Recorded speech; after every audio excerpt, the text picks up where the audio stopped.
ஸ்ரீமதே ராமானுஜாய நமக. அன்பர்களே, பக்தர்களே, பாகவதோத்தமர்களே, சமீபத்தில்தான் நமது பாரத பூமியிலே ஸ்ரீ பாலராம பிராணாபிதிஷ்டை நடைபெற்று அந்த பாலராமர் மிகவும் அற்புதமாக காட்சியளித்துக் கொண்டிருக்கிறார். நாளை புதன்கிழமை சர்வ ஸ்ரீ ராமநவமி. எல்லோரும் கொண்டாடி மகிழக்கூடிய ஒரே நாள், எல்லோரும் சேர்ந்து கொண்டாடக்கூடிய ஒரே நாளாக நாளை நமக்கு கிடைத்திருக்கிறது.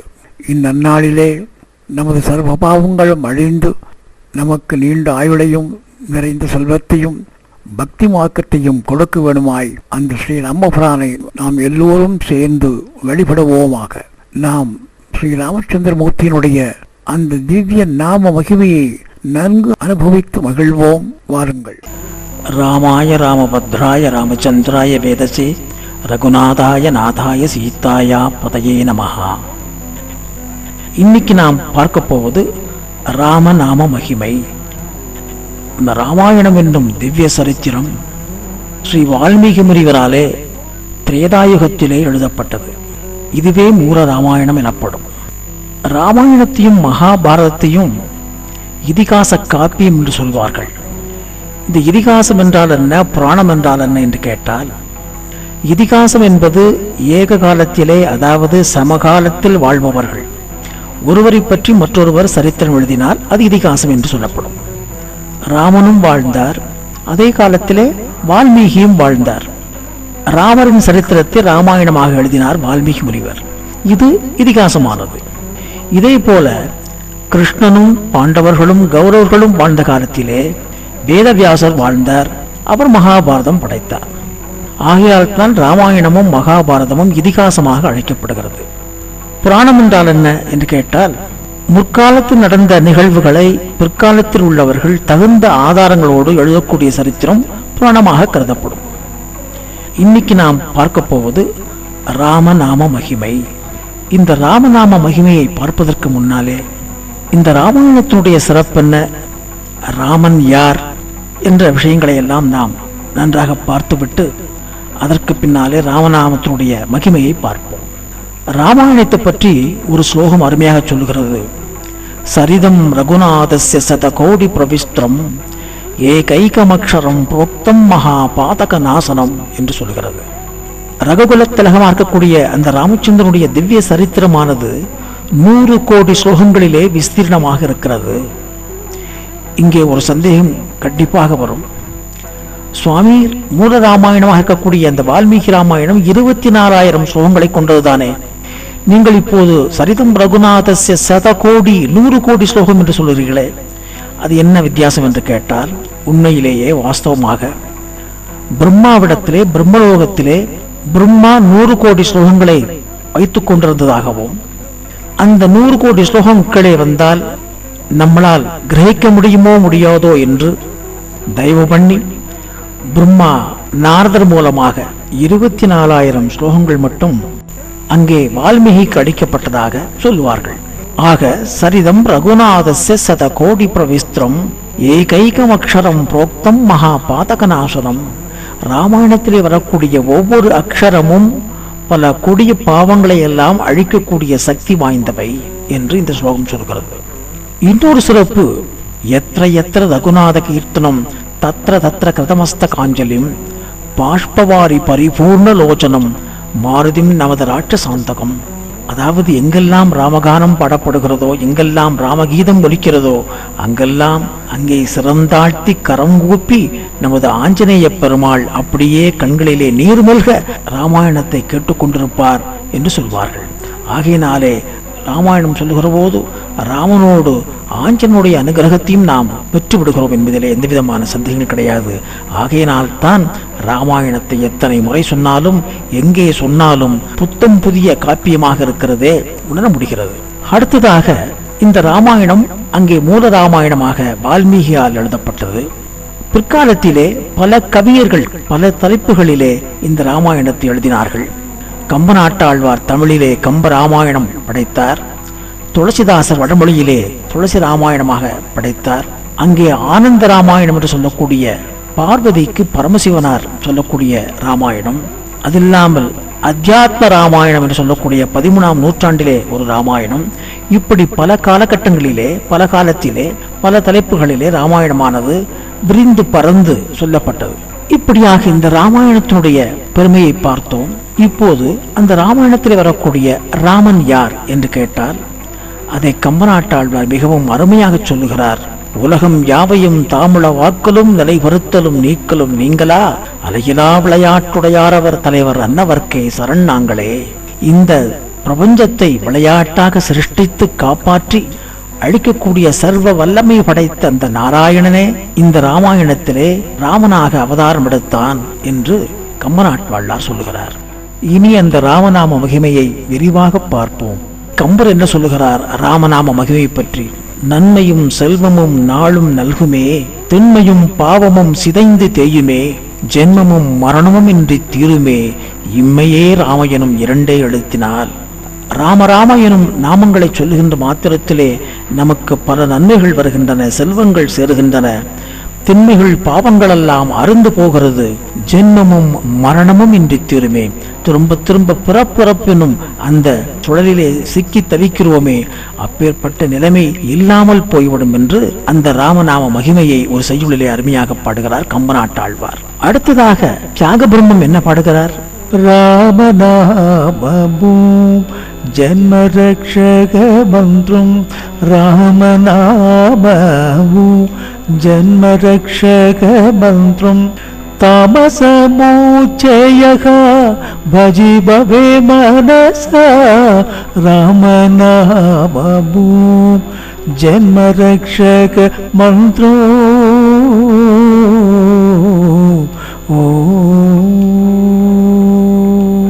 புரந்தரதாசர் என்ன சொல்கிறார்? ராம ராம ராமா சீதா ராமா எண்ணீரோ, அமரபதிய திவ்ய நாம ಅಂದು ಓದಕದು. ಓ ರಾಮ ರಾಮ ರಾಮ ಸೀತಾ ರಾಮ எண்ணீரோ. அந்த ராமநாமத்தை எண்ணி இப்போதே உச்சரித்துக் கொள்ளுங்கள், பிற்காலத்திலே நம்மால் முடியுமோ முடியாமல் போய்விடுமோ என்று ಪುರಂದರದಾಸರು சொல்லுகிறார். மேலும் சொல்லுகிறார், ஆமಂತ್ರ ಈ ಮಂತ್ರ ಯಾವುದು ಮಂತ್ರமೂ ಬೇಡ, ராம ராம ராம மந்திர நம்ம ஹத்திர இருவாக. நம்மிடத்திலே ராமநாமம் இருக்கும்போது அந்த மந்திரம் இந்த மந்திரம் என்று எதுக்காக தேடிக்கொண்டு போகிறாய் என்று புரந்தரதாசர் சொல்லுகிறார். இதை தவிர சிவவாக்கிய எனக்கூடிய ஒரு சித்தர் அருமையாக சொல்லுகிறார் ராமநாம மகிமையை. அந்திகாலம் உச்சி மூன்றும் ஆடுகின்ற தீர்த்தமும் சந்திதர்ப்பணங்களும் ஜபங்களும் தவங்களும் சிந்தமேவு ஞானமும் தனம் ஜபிக்கும் மந்திரம் சிந்தை ராம ராம ராம ராம எனும் நாமமே. அந்திகாலம் உச்சி மூன்றும் ஆடுகின்ற தீர்த்தமும், காலை மதியம் அந்தி வேளை ஆகிய 3 வேளைகளிலும் அங்கே திவ்ய கஷேத்திரங்களுக்கெல்லாம் சென்று நீராடினாலும் கூட அதற்கு என்ன பலாபலன்கள் கிடைக்குமோ அப்பேற்பட்ட பலனை ராமநாமத்தின் மூலமாக பெற்றுவிடலாம் என்று சொல்லுகிறார். அது மாத்திரமல்ல, அந்திகாலம் உச்சி மூன்றும் ஆடுகின்ற தீர்த்தமும் சந்தி தர்ப்பணங்களும் தபங்களும் ஜபங்களும், இப்படி 3 வேளையும் சந்தியாவந்தனம் பண்ணக்கூடிய பலன்கள் என்ன கிடைக்கிறதோ அந்த பலன்கள் எல்லாம் அந்த ராமநாமத்திலே ஜபம் பண்ணுகிற போது கிடைக்கிறது சொல்லுகிறார். தர்ப்பணங்கள் பண்ணுகிறோம், தவங்கள் பண்ணுகிறோம், ஜபங்கள் பண்ணுகிறோம், இந்த புண்ணியங்கள் எல்லாம் ராமநாமத்திலேயே கிடைத்து விடுகிறது என்று சொல்கிறார். சிந்தை மேவி ஞானமும் தினம் ஜபிக்கும் மந்திரம், நம்முடைய அறிவெல்லாம் ராமநாமத்தை சொல்லுகின்ற மாத்திரத்திலேயே அங்கே உயர்ந்து வளர்ந்து விடுகிறது. பேர்பட்ட நாமம் ராம ராம ராம எனும் நாமமே என்று சிவவாக்கிய சித்தர் என்னும் ஒரு சிவனடியா சொல்லுகிறார். இப்படி ஜனங்கள் கொண்டாடுகிறார்கள் ராமநாமத்தை, மகா கவிகள் எல்லாம் கொண்டாடுகிறார்கள், அங்கே சித்தர்கள் எல்லாம் கொண்டாடுகிறார்கள், இப்படி பலரும் கொண்டாடுகிறார்கள். அது மாத்திரமல்ல, தெய்வங்களும் இந்த ராமநாம மகிமையை கொண்டாடுகிறார்கள் என்று சொன்னால் இதற்கு மேல் ராமநாம மகிமை பற்றி நாம் என்ன சொல்ல முடியும்? நமக்கு எல்லோருக்கும் தெரியும், சகசநாமத்திலே வரக்கூடிய ஸ்லோகம் பார்வத்து வாச்சா. பார்வதி உவாச்சா, பார்வதி கேட்கிறாள் பரமேஸ்வரனிடத்திலே, கேனோ பாயேன லகுணா விஷ்ணு நாம சகஸ்ரகம் பட்யதே பண்டிதேர் நித்தியம் சோதிமிச்சாயகம் பிரபோ. அப்போதே கேட்டாள், நாம் எல்லாம் இந்த சகசநாமத்தை உட்காண்டு வணங்கி சொல்லுவோமோ, இவ்வளவு நீளமாக இருக்கிறதே என்ற சந்தேகம் பார்வதிக்கு வந்தது போலும். ஆகினாலே கேட்டாள். அப்போது பிரபு 1000 நாமத்திற்கு சமமான நாமம் இருக்கிறதா என்று கேட்டால், ஸ்ரீராம ராம ராமேதி ரமே ராமே மனோரமே சகசிரநாம தத்துல்யம் ஸ்ரீராம ராம வரானனே. நீ கேட்டாய இந்த கேள்வி 1000 நாமத்துக்கு சமமான நாமம் ஸ்ரீராம ராம ராமேதி ரமே ராமே மனோரமே. இந்த 1000 நாமத்திற்கும் சமமாக ஏன் ஒரு படி மேலாக ராமநாமம் இருக்கிறது என்று ராமநாமத்தினுடைய சிறப்பை சொல்கிறார் அங்கே பரமேஸ்வரனார். அது மாத்திரமல்ல, அந்த ராமநாமத்தினுடைய சிறப்பை நிரூபணமும் பண்ணி காட்டினார் ஒரு புராண கதையின் மூலமாக. அதாவது, ராமாயணம் முடிந்தது, அந்த ராமாயண ஸ்லோகங்கள் எல்லாம் எங்களுக்கே சொந்தம் என்று தேவர்கள் சொன்னார்களாம். அங்கே ஜனங்களும் எங்களுக்கு தான் சொந்தம் என்று சொன்னார்களாம். ராட்சசர்கள் கூட எங்களுக்கு தான் இந்த ராமாயணம் சொந்தம் என்று அங்கே ஒரு சர்ச்சை கிளம்பியதாம். அப்போது மூவரும் சேர்ந்து இதை எப்படி தீர்த்துக் கொள்வது என்று நினைத்து முதலில் பிரம்மாவிடத்திலே போனார்கள்.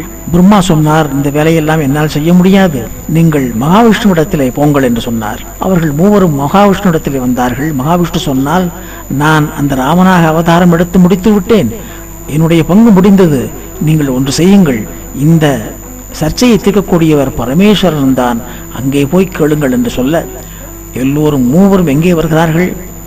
அங்கே பரமேஸ்வரனிடத்திலே வந்தார்கள். தேவர்களும் ராட்சசர்களும் மகாஜனங்களும்.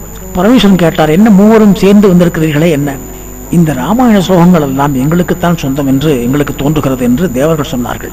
இல்லை இல்லை சுவாமி, ராட்சசர்கள் சொன்னார்கள் எங்களுக்குத்தான் சொந்தம் என்று. ஜனங்கள் மகாஜனங்கள், ராமாயணம் இல்லாமல் எங்களால் இருக்க முடியாது, ஆகினால் எங்களுக்குத்தான் சொந்தம் என்று அவர்கள் சொன்னார்கள். இப்போது பரமசிவன் சொன்னார், நான் சொல்வதை கேளுங்கள், இதை 3 பங்காக நான் பிரித்து கொடுத்து விடுகிறேன் என்று சொன்னார் பரமேஸ்வரன். சரி என்று மூவரும் ஒத்துக்கொண்டார்கள்.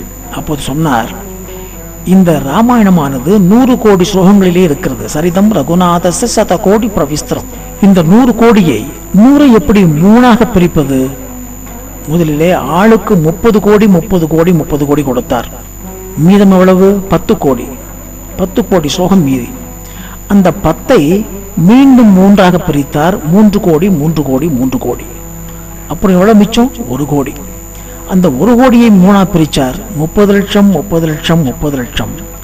மீதி எவ்வளவு மிச்சம்? 10 லட்சம் மிச்சம். 10 லட்சம் ஸ்லோகங்களை மீண்டும் 3ஆக பிரித்தார். 3 லட்சம் 3 லட்சம் 3 லட்சம். மீதி 1 லட்சம் மிச்சம். இந்த 1 லட்சம் ஸ்லோகங்களை மீண்டும் பிரித்தாராம் சிவன். அங்கே 30,000 30,000 30,000. மீதி எவ்வளவு மிச்சம்? 10,000 ஸ்லோகங்கள் மிச்சம். இந்த 10,000ஐ 3ஆக பிரிச்சார்.